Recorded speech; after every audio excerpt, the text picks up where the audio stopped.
As an organization now, we fight for all protected classes, but we have been successful in passing the Ending Forced Arbitration of Sexual Assault and Sexual Harassment Act. It was signed into law by President Biden in March of 2022. A short 8 months later, we used the same coalition of bipartisan members of Congress to pass the Speak Out Act, which eradicates NDAs for sexual misconduct in the workplace, the two evils which our nonprofit Lift Our Voices fights every single day. These are silencing mechanisms that keep all of these stories secret. We want to make sure that the next time somebody's harassed at work, somebody's racially discriminated against at work, somebody calls you and says, I've been raped and can you help me? The answer is yes, I can help you, or the answer is yes. We are here to make sure that you can speak up about workplace toxicity we experience.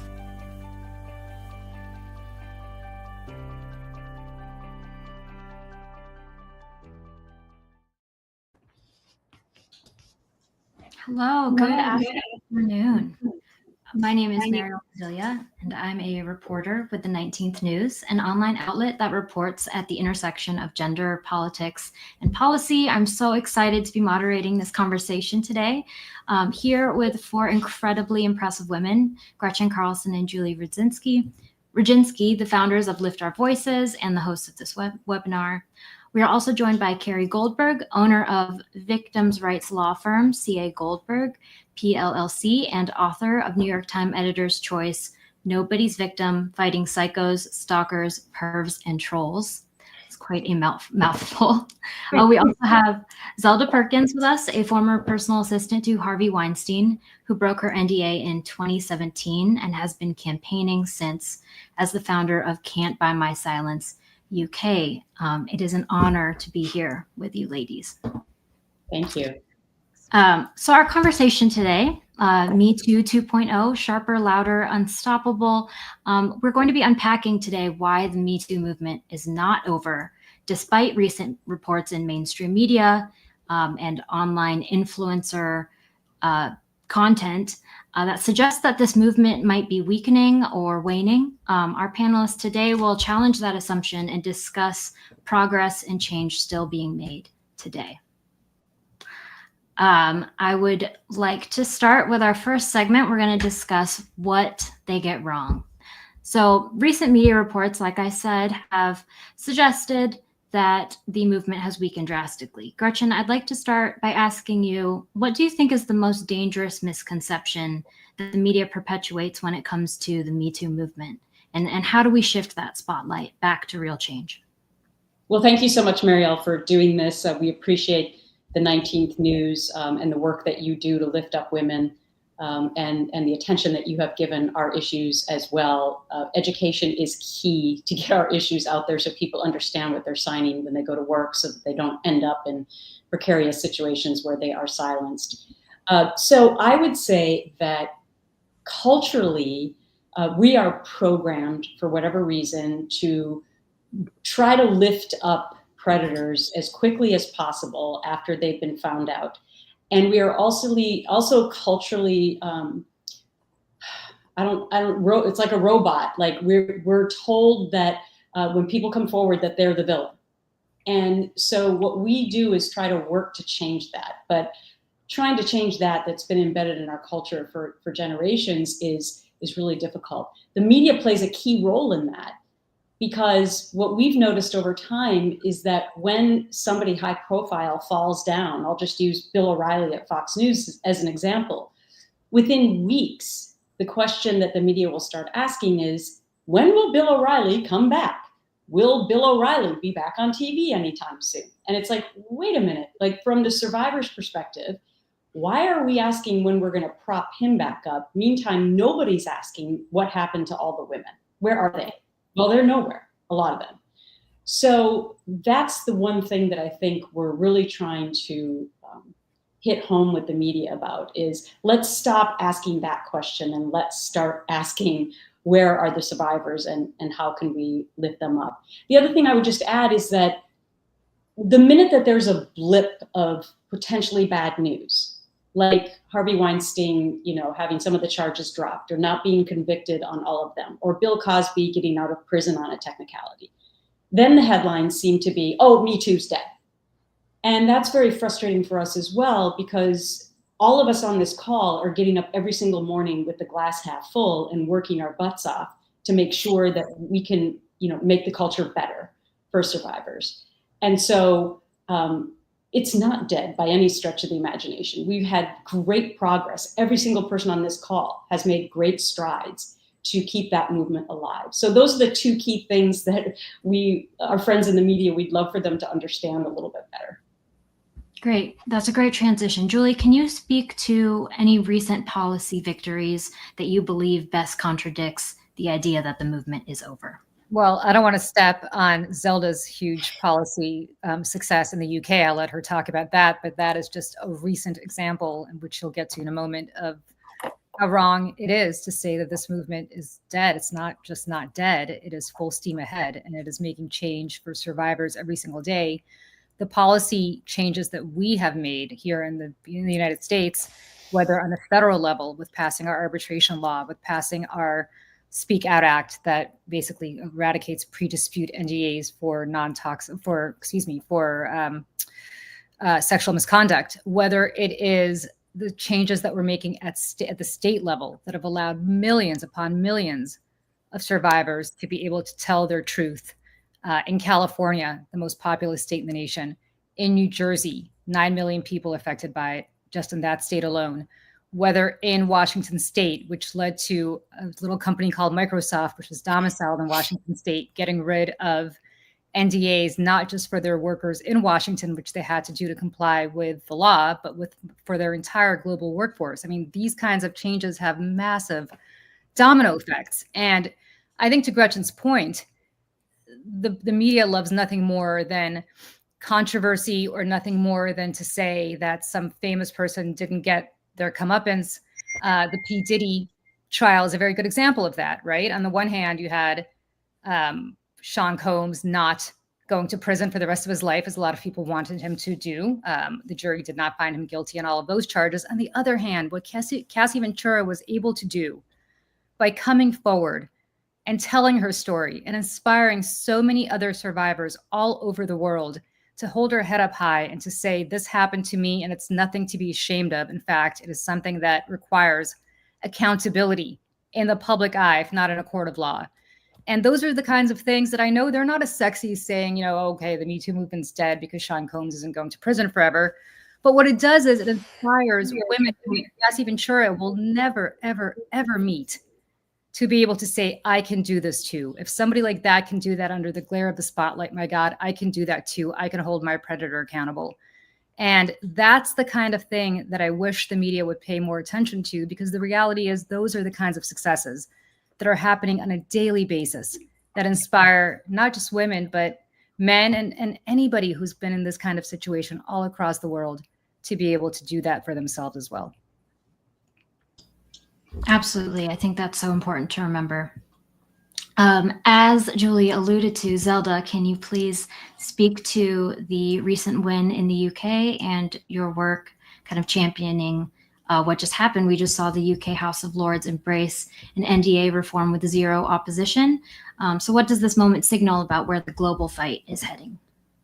Well, I think everything that Julie and Gretchen have said is actually the nub of the issue. This is about media. This is not about the reality. I think the disparity between media reporting and the reality of policy is huge. And I think this has a lot to do with the way news is moving and the competition now to have clickbait and people living in their own little bubbles and choosing their news reporting. And I do think it's fascinating that the media is still following the kind of old, power dynamic, following the sycophancy to power and celebrity, which clearly is not actually what's happening in the real seat of power, where policy and legislation is made. I mean, so over the last 2 weeks, we've had this extraordinary advance here in the UK, which I have to say was quite a surprise to me, because I didn't know that the government were going to be so brave and ambitious with this piece of legislation. And I'll talk a little bit about it, if you like, in detail of what they've just done. But just to talk to the cultural media problem, which, surprise, surprise, who runs our media outlets? Who are the men that run our media outlets? What is the narrative that they want to promote? They want to promote the fact that, you know, Me Too is dead, but it's very clear that Me Too is not dead. But even in the last 2 weeks, reporting in the UK was kind of extraordinary because, yes, the headlines were fantastic, yet every single newspaper, including the law journals, went and found lawyers who said that this was hugely damaging and now victims wouldn't get settlements. They hadn't even read the legislation. They had not even done due diligence. They immediately, the knee-jerk reaction that the media wanted to post, because lots of lawyers will have read the legislation and would have made intelligent comment, they chose to go with employment lawyers who said this is a disaster for victims.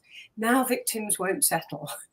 They did not actually look and see that what we're doing with this piece of legislation is not stopping there being a mechanism for protective confidentiality. What it does is it changes the power balance. It changes the disparity of power. It gives the victim bargaining power. If the victim wants to have confidentiality to protect themselves, they may do.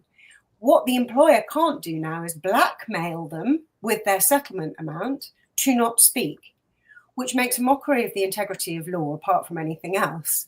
And it still, to me, I find it extraordinary that it has taken this long to have this argument won, because there is nothing in this argument. There is no policy that or real legal reason why this is not the right way to go forward. And I think actually the drive behind this always lies at the feet of actually the media reporting. And in a way, I think the move of the news, and I mean, I'm sure in the US it's similar, if not worse, but certainly in the UK, everybody curates their own news and lives in their own bubble.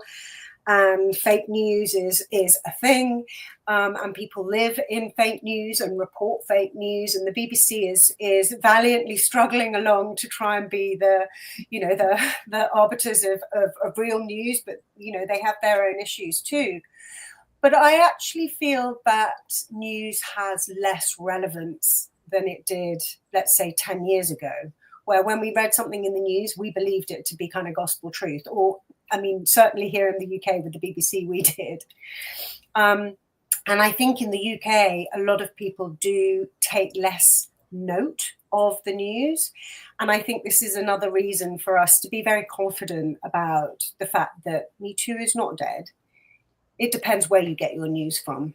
The news that I read certainly doesn't say it's dead. And the news that people who follow a certain man on the internet will read will be saying all sorts of things, including Me Too is completely dead.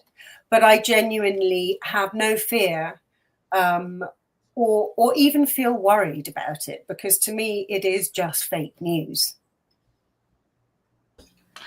I think a good transition there is you mentioned how reality is different from perception and how the media is playing a big part in this. I would love to talk to Carrie. Based on your legal experience, what's one way the law is still failing survivors, and what urgent legal fix would make the most impact right now in reality? Sure. Thank you. It's so nice to be here. So I'm a lawyer who represents survivors, and I file lawsuits and send demand letters.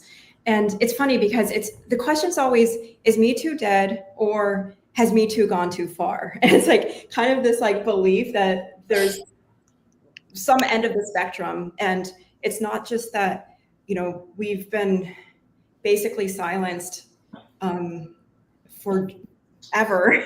And now with Me Too, there's a slight correction and everyone's like, has the pendulum swung too far? No, it absolutely hasn't.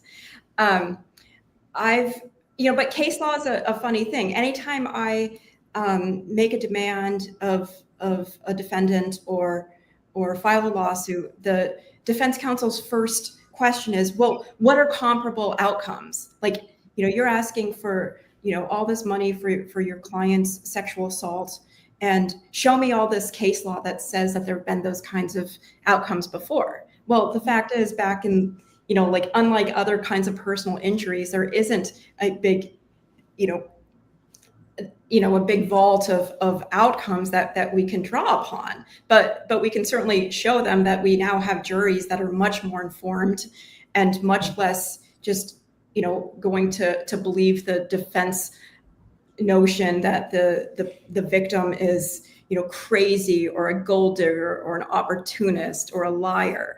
Like those kinds of assumptions that we plaintiff lawyers always had to contend with before, those no longer are taken as gospel. But we're still in a point where we need more cases to be brought forward so that we can have that kind of, we can be showing defense that these are valid cases. Juries are going to come up on our side. But just the outcomes, even if there's no litigation, the outcomes like Gretchen's and E. Jean Carroll's and all of those are so helpful. But the other thing that we're contending with a lot, and I just had this happen to me 2 weeks ago, was I sent a demand letter, and then the opposing counsel, rather than talking to me or anything, just immediately sued my client for defamation. And so I see a lot more defamation lawsuits, and the first paragraph of every defamation lawsuit always is, from the defense attorney saying, Me Too is so important, all this like gobbledygook about the importance of Me Too. And then, but this person does not qualify. This person is giving it a bad name. So there's like a playbook, but by defense attorneys, but also when they make those kinds of, statements that suggest that our client was actually just telling the public something good, or saying something for the public good, that's actually something that we can work against and basically file an anti-SLAPP motion against the bad guys. That is a great transition to our next topic, which is the silencing that still happens. There are still NDAs, there's still forced arbitration, there's legal retaliation, like you said. And Zelda, I'd like to start with you on this. You were Harvey Weinstein's personal assistant. You signed an NDA, and then you broke it publicly in 2017. That action changed the global conversation. Can you talk about what was at stake for you then, and what protections still don't exist for others who want to come forward today? So I'm sure as Gretchen and Julie can speak to, when you have an NDA with somebody very powerful, particularly in the media, what you are told is at stake is basically your life. And I know that sounds dramatic, but certainly when I felt that it was very clear and necessary that I broke my NDA, every single lawyer that I approached and every single friend and family member told me that in no uncertain circumstances that I should not do this. And at the time, again, it sounds dramatic now, but at the time, I genuinely believed I was probably going to go to jail. Because when I spoke to both the New York Times and the Financial Times, who are the two outlets that I broke my NDA in, they both made it very clear that they couldn't protect me in any way legally. And that the only way they could protect me was with the court of public opinion. And the likelihood that I would face very serious legal repercussions was basically 100%. So on one hand, they were saying, please do this. And on the other hand, they were saying, but, you're probably going to be sued for hundreds of thousands of dollars or and may end up going to jail. And I think, at that time, again, I have to kind of remind people it did feel very Hollywood. I was being surveilled by Black Cube, who were a private investigatory company that kind of used ex-Mossad agents. My phone and my computer were hacked, which I was quite aware of. I was getting a lot of very strange contact and people trying to groom me into friendships and conversations before I actually fully broke my NDA. And so when you're in that environment, it does make you feel much more frightened. And I think one of the things that I have to say, and I think for people who whistleblow or who do break NDAs, it's an important thing to understand, is that at that time, one of the reasons it was easier for me to do this was because I had no dependents. And at the time when I was forced to sign the NDA, I had, grandparents. I mean, my parents were already dead, but I had grandparents and family members and people who would have been financially affected because they would have been brought into the law case. Things that other people that would have been impacted. At this point in my life, when I broke my NDA, there was nobody who could have been harmed, essentially, other than myself. So I felt like I could kind of take one for the team. And I think this is huge because most women have a lot of dependents. They have husbands, they have children, they have elderly parents. We are the, primary caregivers usually. And this does make a huge difference in terms of your choice to speak out and the repercussions of speaking out. It's not just about your career. It's not just about your, professional reputation. And I think that's something that's not talked about very often. But certainly for me at the time, there were no protections offered apart from the court of public opinion. And I felt very, very strongly that what was happening with Me Too and the revelations about Weinstein was that I couldn't hope for better public protection. And in many ways, that wave of Me Too is entirely what gave me the platform to be able to make a subject that nobody's really very interested in and is not sexy, which is a legal document. It gave me that platform to bring this forward. And I kept very focused on keeping it about the systemic issue rather than Weinstein. There are always going to be perpetrators. There are always going to be weak people. We are made up of dark and light. And unfortunately, again, going back to what I said earlier, it is the system that allows this to happen because of our sycophancy to fame and to power. And you cannot change human nature. Like putting Harvey in jail didn't stop other perpetrators. But if you change the law, and that is something that we all, every single one of us, wherever you come from, and that's what's so incredible about living in a democracy, is we do have that power to change the law. And yes, it's not easy. And it requires tenacity and faith. But it is possible, and it is possible for every single person. And, and that's why I love Gretchen and Julie's campaign name, Lift Our Voices, because if we each lift each other's voices, you can make change. And yeah, it doesn't happen immediately, but actually I think changing culture and changing policy and changing law, when I look at what Gretchen and Julie have done and what's now happened in the UK, in relatively short time, when you think that most people didn't know about non-disclosure agreements because of the nature of them, I think it's incredible. Absolutely incredible. And again, I think, the media tend to diminish it because what we're doing is we are breaking the hierarchy of power. And that is huge and difficult. And those in power do not want that to happen. Can I just jump on something that Zelda said, because I think it's really an important point for people to understand. This whole notion of NDAs, Zelda said, is something that people were not even aware of a decade ago. It really, this iteration of the Me Too movement, first Gretchen came forward in 2016 in July. I came forward in April of 17. Then all the Weinstein stuff broke a few months later. I think that was in September or October, right, Zelda, of 17. And what ended up happening is that all of a sudden, people started to understand what was happening in the American workplace. And I think they understood that it wasn't just some obscure person who might have worked at Fox News, as Gretchen and I did, or who might have worked for Harvey Weinstein, as Zelda did, that it probably impacted them. Mm-hmm. And they never even knew it. And suddenly people started looking through their own contracts or even just looking through their own onboarding documents and saying, my God, this is actually Me Too. And literally in the sense of Me Too. And in less than a decade, for anybody who thinks the Me Too movement was a flash in the pan, look at what has happened. We passed a federal law here in the United States. It does not go nearly as far as we want it to, but we're working on it.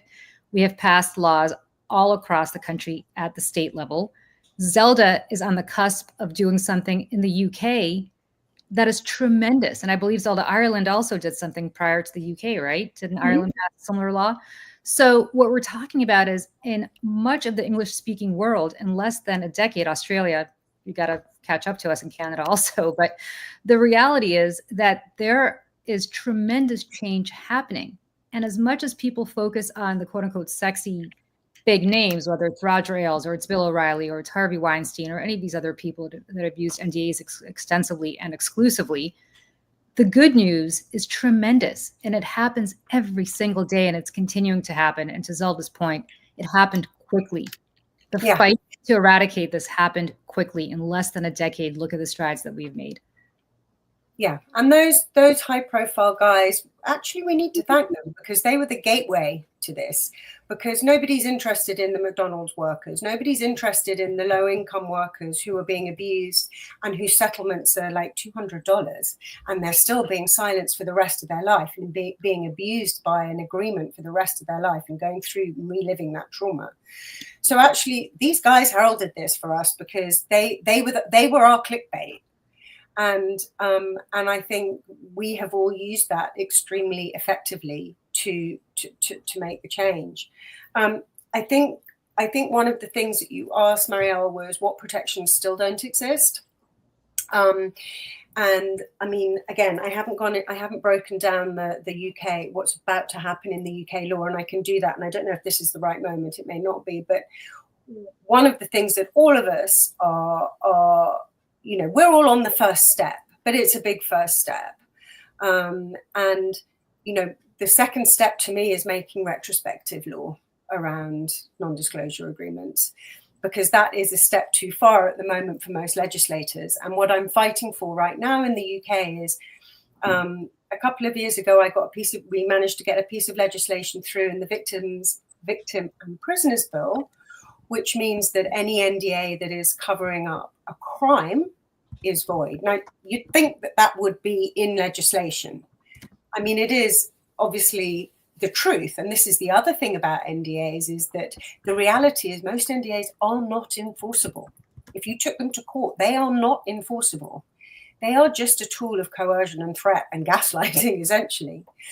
But with the Victims and Prisoners Bill, it is now in British legislation, and it is in action as of October this year, that if you sign an NDA and that is preventing you from speaking about if you are a victim of something criminal, it is void. Now, it is not, that piece of law isn't retrospective. So I'm currently fighting to make that retrospective, because I don't see how, I mean, again, it's making a mockery of the integrity of law, how you can have an agreement that recognizes a crime from October the 1st, 2025, but doesn't recognize a crime before that. And I think retrospective action is really important. I think the fear of businesses and lawyers is that the sky will fall in, because millions of people are then going to come rushing forward to say that, you know, they were made to sign an NDA. The reality is most women definitely don't want to go public. That is pressing the nuclear button. And I can tell you, I mean, Gretchen and Julie both had public profiles. I'm just a Joe Schmo on the street. I did not have a public profile. And losing your anonymity is a big deal. And most women do not want to do that. The reason they end up going to the press is because it's the only safe place to break their NDA, because that's where they think they'll have the court of public opinion.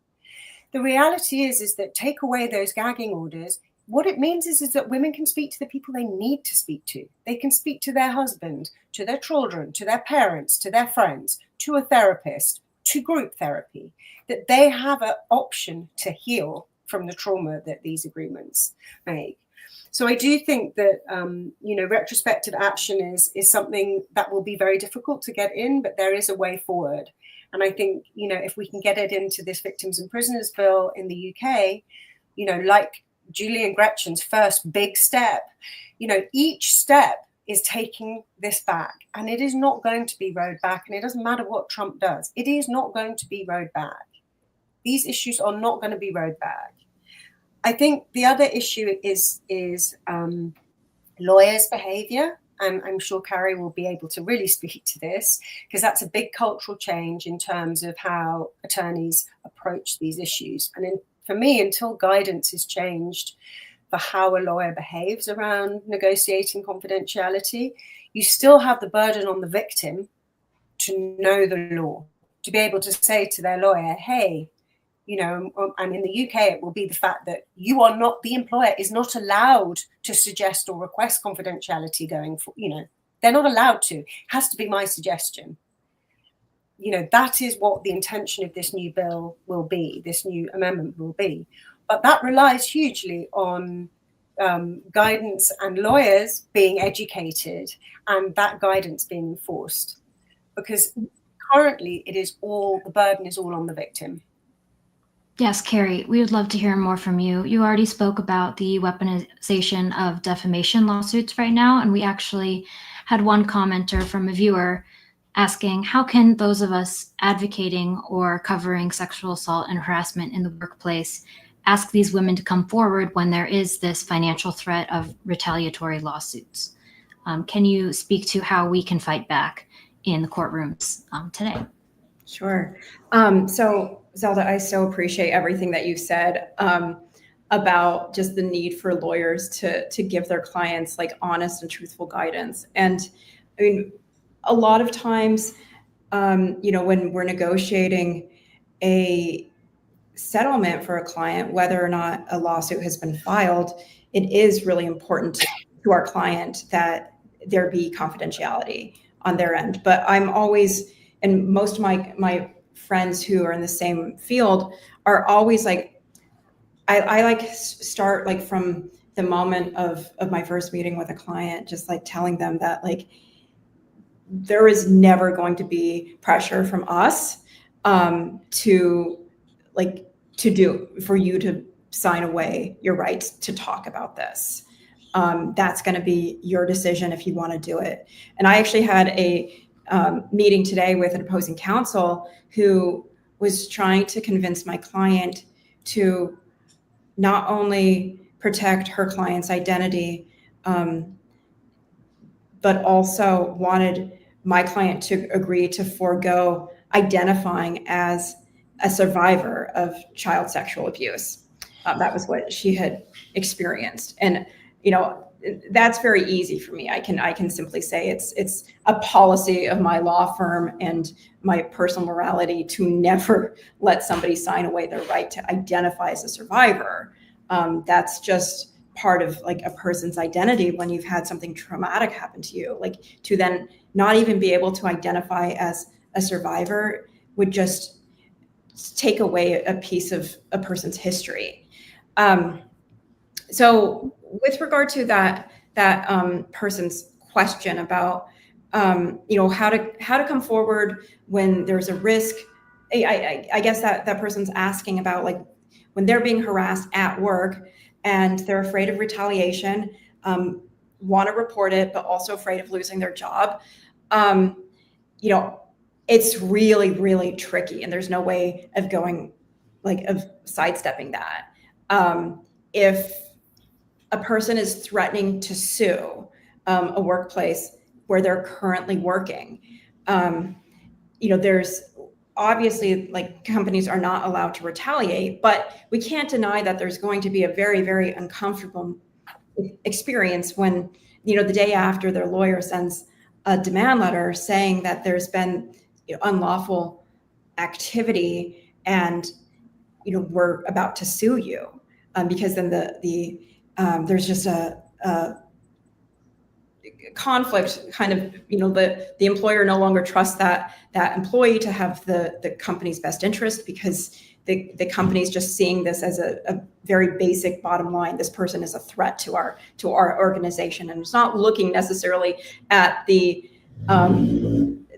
defendant who is actually causing that threat. But it is super important that people know that they're not allowed to be retaliated against at work. But the reality is that sometimes once an employer gets a letter like that, they will, suggest that the client go on unpaid leave or paid leave usually while the investigation's happening.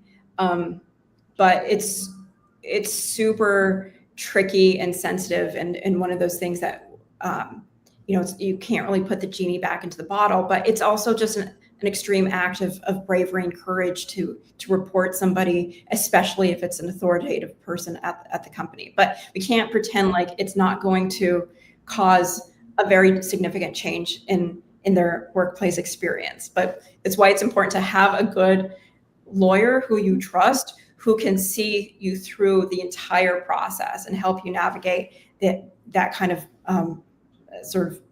crisis. Great. I kind of want to move the conversation now towards what progress actually looks like. Julie and Gretchen, the Ending Forced Arbitration of Sexual Assault and Sexual Harassment Act and the Speak Out Act were both passed in 2022. They were hailed as historic. What practical difference are you seeing now that these laws have made since then? And do you still see any loopholes for survivors still falling through? Yeah, I'll take that. So this took a very long time to get that across the finish line.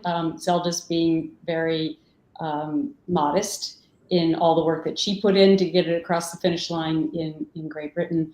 Took years of building the coalition. I think, it was sort of a perfect storm as well, because there were so many people who had been working on the issue of forced arbitration and NDAs for a long time, but it really never gained traction in the media or in the public sphere. It's a little bit wonky. People have no idea what forced arbitration is, no concept at all, until they get in the mix of it. And then they're like, oh, I'm screwed. I'm going to this secret chamber over here instead of an open court system, never to be heard from ever again. So the perfect storm was my relatively high profile case, or very high profile case, coming together with people who had the institutional knowledge, and it really created this new environment of people starting to listen. And so the amazing impact of these two laws in just 3 short years is something that we have been showing people on our website, liftourvoices.org, with a new campaign called #LoveJustice, which are video testimonials of actual real life survivors who have benefited, especially from the EFAA, the Ending Forced Arbitration of Sexual Assault and Sexual Harassment Act. And when you watch these videos, you see the unbelievable justice that these women and men have been able to get as a result of not going to the secret chamber of arbitration and being shoved out and never winning anything, and allowing the vicious cycle of perpetration to continue and continue because perpetrators are never held accountable. Now in an open court system, they're actually able to tell their stories, which is what all survivors want to be able to do. They want to be legitimized. They want to be known as telling the truth. And suddenly they're getting accountability for the people who wronged them. And this is just what we work for every single day. Going back to retroactivity, the amazing thing is, and people don't understand this, there's been a movie made about our lives and a miniseries made about our lives. We don't own our own stories still. Julie and Gretchen don't own their own stories about what happened to them at Fox News. It's been 9 years. I will never own my own story, probably, because my NDA is with 3 separate parties. I do that on purpose to make sure you never have a voice. And Roger Ailes, my perpetrator, alleged, is dead. And yet my NDA goes to his wife and to his 25-year-old son. He's going to live longer than me, probably. That's how crazy these things are. But that is the impetus for why Julie and I get up every morning and say, we may never own our own voice, but we're going to make sure other people do. And that is why these laws are just so paramount in the landscape of affecting change. It's not the only solution. I mean, we've talked about others here. Carrie's representing lawyers who have to understand, first of all, that these laws have passed, and they have to stop the perpetual cycle of immediately saying, oh, well, you have to sign an NDA to get your money. No. To Zelda's point, let's give the power back to the survivor. Then they decide whether or not they want to become public with it. And by the way, we did a study in New Jersey because that was the first state to get rid of NDAs for all toxic workplace issues more than 3.5 years ago now. Our study showed that there was absolutely no change in survivors being able to get the same amount of settlements, even though they didn't have an NDA. Unbelievable. Companies still will settle. And so can I quickly jump in just to add to what you're saying on that settlement front? So we took the data from several of the US states where where NDAs around sexual harassment has been banned, and actually settlements have now gone up by 10%. Now, what most lawyers were saying was like 9.5%. What most lawyers were saying was that if you take away the NDA, then there's no incentive to settle. So that completely flies in the face of that. So that's just a backup to the New Jersey study that, is a beautiful piece of data. Yeah. I don't want to stop you, Gretchen, so keep going. No. I mean, and by the way, so changing laws is incredibly important. Doing research is incredibly important, because whenever you're trying to change the hearts and minds of stakeholders like members of Congress, they say, show me the numbers. Mm-hmm. And now we've been able to do that. Our latest bill, called the Protecting Older Americans Act, which is also bipartisan and would get rid of forced arbitration for age discrimination, which is anyone over 40, by the way, in the United States. We did a study on what people think about forced arbitration and age discrimination. And 70% of the American public thinks it's wrong when they understand what forced arbitration is. And in fact, what was more enlightening was that people in the southern states who are most conservative, identify as most conservative, disagreed with forced arbitration more than any other group. And why is that so amazing? Because in Congress, it's typically the conservative Republicans who are against making these changes. They are much harder to get on our legislation. So that piece of research was incredibly important in getting Republicans to try and come along on that bill. Hasn't passed yet, but we are still working on that. So research, incredibly important to change hearts and minds, and education, of course, because people have no earthly idea what these things are. They have no idea what they're signing. And 84% of all American workers right now in 2025 are under forced arbitration. It's unbelievable. 84%. It's grown from 2% in 1991, and we still don't understand it. So as the only organization fighting this on a daily basis, you can see why we're so passionate about it and the changes that we've been able to bring about. I want to talk about some of your recent wins as well. I know you've been active in advancing state-by-state laws. Can you talk a little bit about these recent wins and how they lay the groundwork for national change? Sure. I'll take that because they mostly have to do with NDAs. So first, I want to just say that we've aided in those, but there are people on the ground in each of these states who've really taken the lead, and I can talk about each one of those individually. New Jersey was first, and New Jersey was first because a woman named Katie Brennan, who Carrie, I think you know, was allegedly, I have to say allegedly because the law's the law, was sexually assaulted by somebody while she was a volunteer for Governor Murphy, the governor of New Jersey. She was a very young woman, and the person who allegedly assaulted her was a very high-ranking person on that campaign. I know that because I was the most high-ranking person, high-ranking woman on that campaign. And she called me, Katie Brennan called me, and she asked me to help her.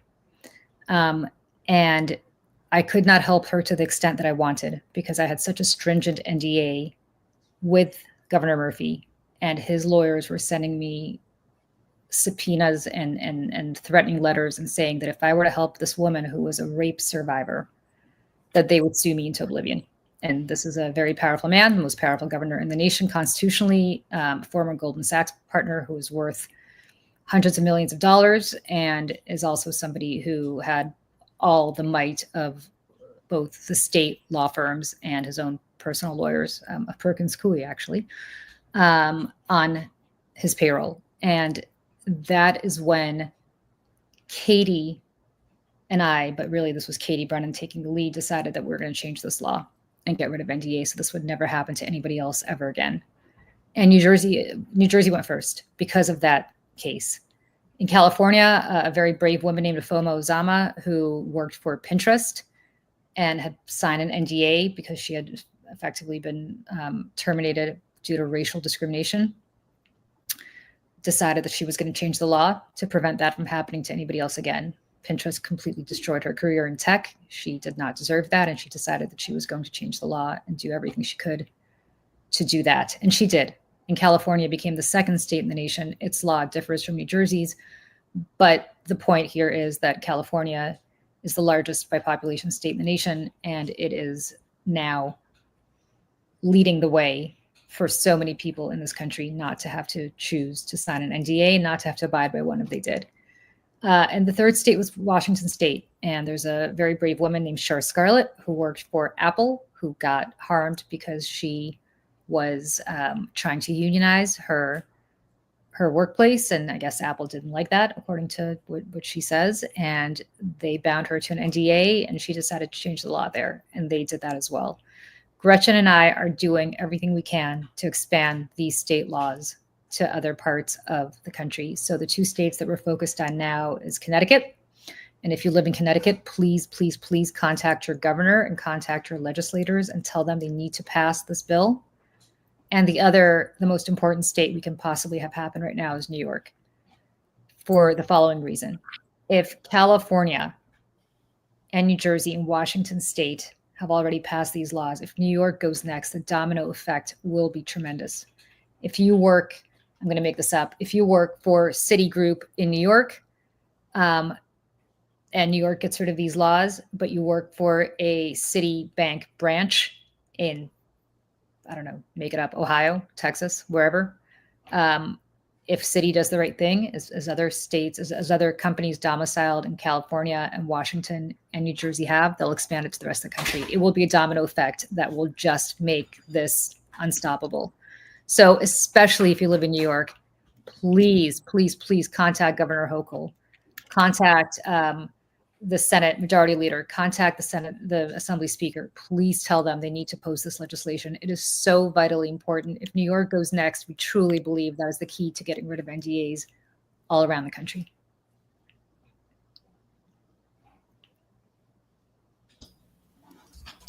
Great. As we enter the last segment, I wanted to invite all of those watching to submit any questions that you have for the panelists. And while we wait for those to come in, we're going to talk about what's next and why this matters. I would like to invite you guys to think about something that energizes you in this work that is hard. What's a recent moment or law, a cultural shift, or a courtroom win that reminds you that this work is worth it? And whoever thinks of one first can jump in. I have one. Oh, okay, sorry. Sorry, so very quickly before we move on to that, I just wanted to just join the dots a little bit on what Julie and Gretchen were talking about, because I know we have an international audience, but the reason that the legislation has got to where it's got in the UK is because of the steps that have been made in the US and the steps that have been made in Ireland. And every time I speak to an MP or a peer or somebody in the law sector in the UK, I can point to these. And this is why, what we are all doing as a group internationally is so important. And data speaks and data drives this. So every single small change is enormously helpful. And I can't tell you how much the data coming out of the States and the moves that happened in Ireland, have moved this progress forward. So I just wanted to join those dots. We aren't working, we may appear to be working in silos, and we're not physically speaking to each other every day, but we are a team. All of those of us who work in this area are a team. Go, Carrie. Okay. I love what you just said, Zelda. Okay, so an exciting one that I had that relates to the End Forced Arbitration Act actually is I represent a gay man who was being brutally stalked and harassed and sexually harassed by a coworker of his at a little company called Meta. And after we had filed the lawsuit, Meta And by the way, after my client reported the stalking and harassment, the offender had been laid off, and then Meta rehired him, aware of how extreme the situation was, rehired the stalker. Meta filed a motion to compel arbitration after the case had been in litigation for a bit of time. And we were able to actually get them to withdraw their motion to compel, just because we had such a compelling Ending Forced Arbitration Act argument in our opposition papers. So very grateful to that. One of the things that I'm working on right now is really, I sue tech companies a lot, and they often are trying to compel arbitration when users don't even know that they agree to arbitration. And my target right now is online dating platforms like Hinge and Grindr, where these platforms are very accommodating to serial rapists and child abusers. And so they always try to say that they're immune from liability under Section 230.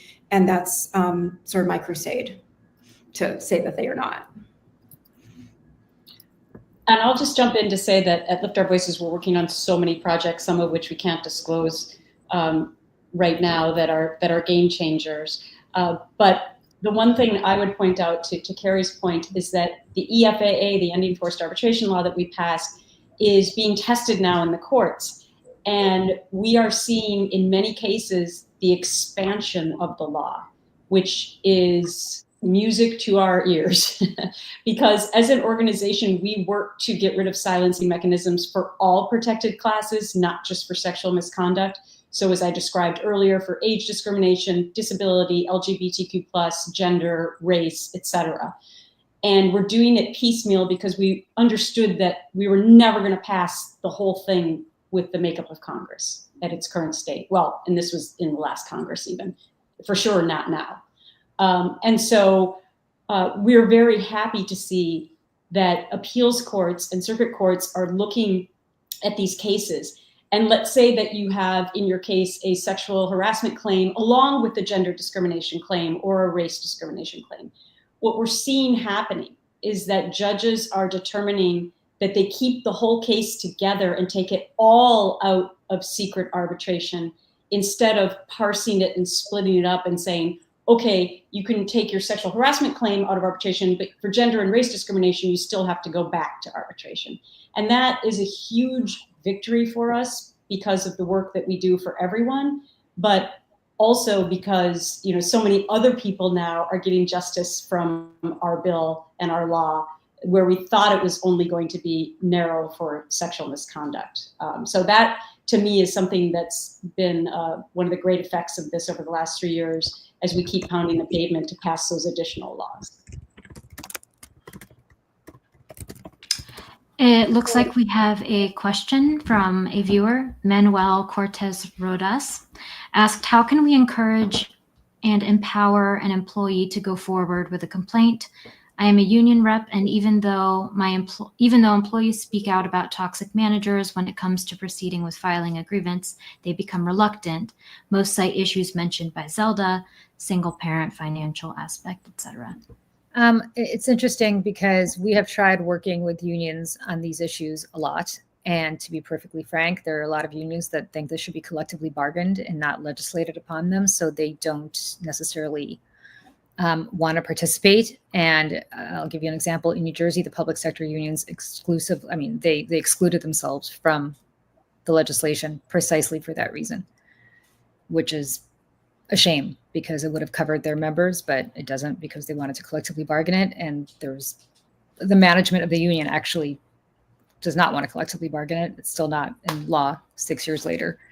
So I think from that perspective, there is the same kind of opportunity that you have to tell these workers that if they're not public sector employees and they're not excluded from the law in the states that we're talking about, that they can just come forward if they want. But we have a very strict policy where we can't tell you what to do. I was a single mother when I came forward, and it was very hard. And to Zelda's point, I was the sole provider for my son, who was very young at the time. And it was scary. And it was something that I just remember very well. The day after I filed my lawsuit at Fox, I had to go back to work because I was still under contract, and which was a little bit awkward. And I ran into somebody who was an on-air person at Fox who pulled me aside and said, "I wish I could do what you did, but I'm the sole supporter for my family and I can't do it." And I was thinking to myself, well, I am too, but I did it. But I understood where she was coming from, because everybody's got their own situation. And I think we would be very reluctant to tell people what to do. I will say, if you are considering coming forward, and this is just Julie's opinion, this is not, I don't speak for the organization, I can't speak for anybody else.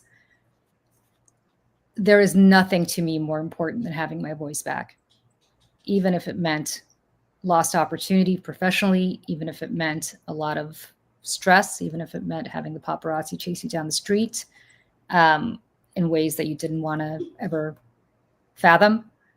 But there is nothing more important than justice to me and holding people to account who should be held to account. Having said that, that is just my personal view. And I think a lot of different people have very different circumstances. So it's very hard for us to tell you to just definitely, of course, you should come forward regardless of the impact it has on you or your family. It looks like we have another question from Liza Matthews, and Carrie, this one might be good for you. But what legal tools have been effective in combating online abuse? And are there any new legal loopholes or tactics companies are using to avoid public accountability, even without forced arbitration? I mean, the legal tools are there. I mean, there's always been a route to justice. I mean, we're talking about harassment and battery and assault, and those always are legitimate legal causes of action. So I wouldn't really say that there are necessarily new legal tools. There have been increases in statute of limitations around the country, especially when it comes to sexual assault in certain states like California, New Jersey, New York. And so that's been really useful, especially for people to go after companies and offenders who, when they otherwise would have been barred from pursuing their action in court. Then what was the other half of that question? I'm so sorry. Okay, there it is. And then, in the companies I'm dealing with, they always, because so often they're tech companies, they're always coming up with creative, like roundabout loopholes. A lot of times, because it's often user on tech platforms and not employment types cases, it's just saying that they're immune from liability because of the Communications Decency Act. Can I just jump in, Mariel, because we're almost out of time, and I see a question people are asking a lot about defamation laws in different states. And I just want to point out that this is incredibly new progress that's been happening. We did a webinar about this a couple of months ago. Victoria Burke out of California, who is a lawyer, has been instrumental in introducing this defamation law in a ton of states. That basically means, to what you were saying earlier, Carrie, that people just can't come after you right after you file something against them and say, oh, it's defamation, and try and spend you into oblivion. She has passed this in California. She has passed this in Connecticut. I believe she has passed this in Oregon. And she is on an absolute rampage to make sure that this passes in every state. So if you want to look up more, it's Victoria Burke with an E on the end. But for sure, those states have already passed, and it's been a game changer even in the Blake Lively case. So Justin Baldoni was wanting, to defame her, and the judge threw that out. As you saw that recently, he was suing her, I believe, for $400 million in defamation. And because the California new law would apply to that, the judge in part denied that case because of that law. So another woman who's doing amazing work because of a personal story that happened to her. Great, thanks for that, Gretchen. And that also seems like a great place to wrap up because it looks like we are at time. And I just want to thank you all again for all the hard work that you do and all the work that you've done to help make change for countless women and victims all around. Yeah, just one thing. I'm sorry, Zelda, I think you should probably just tell people exactly what's happening in the UK so that they leave here with a little bit of an inspirational.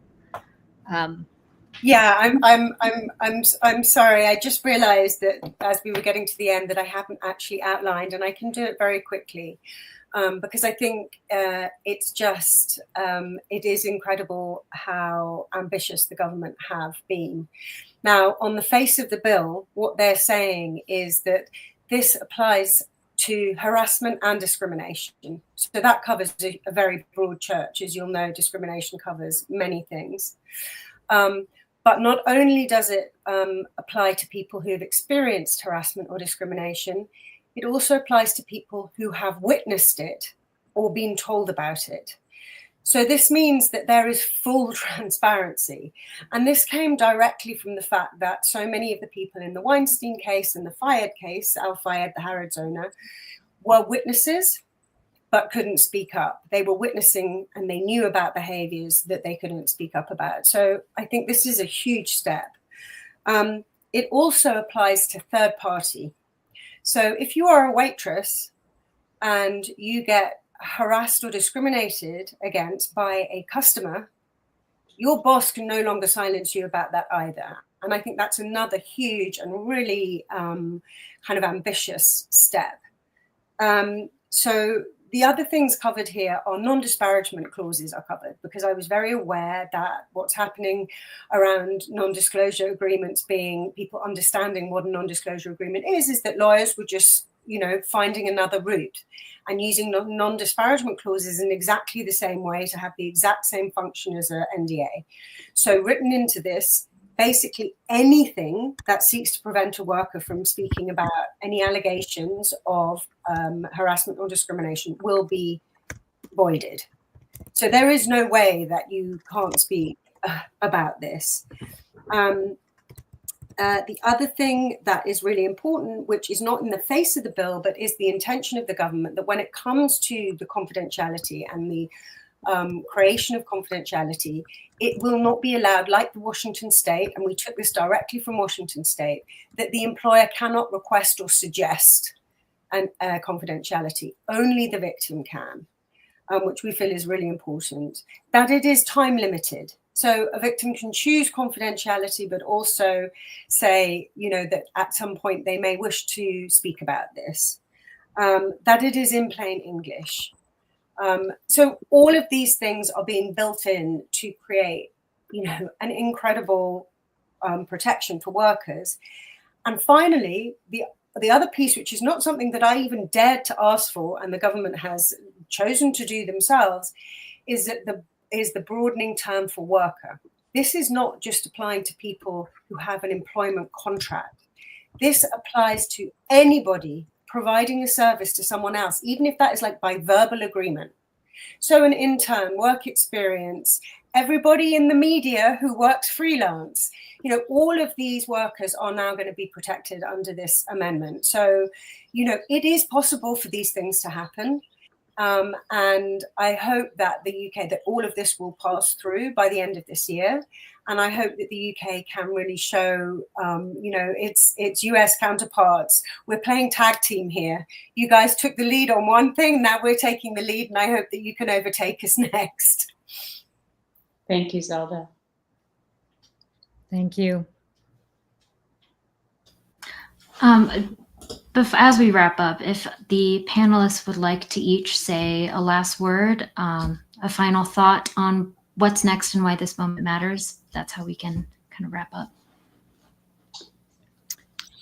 I'll start. I think you've seen very much the progress that's been made in the last just few months, never mind the last decade of all this. And I hope people understand that what they read in the media about the Me Too movement being a flash in the pan is just nonsense. And I hope you all stay strong, because I know there are a lot of people here who are relying on the work that we're all doing and the work that you're all doing individually. And I'm here to say that that work matters. It is continuing, it is getting stronger, and it is not going away. And I'll just echo that, so I'll be short. I will say that there's an answer to the question, is Me Too dead? And the answer is no. Just if somebody hurts you, then somebody should have to pay. And people should not feel bashful to reach out to a lawyer. Contacting a lawyer is not the same thing as making a decision to sue. Just, get some advice. And I'll use the old British wartime poster. Keep calm and carry on speaking up, everybody, because your voice will be heard eventually, I promise you. Great. Thanks so much, everyone. Thank you, Mariel. Thanks, everyone. Thanks See you for next having time. us. Bye. Bye.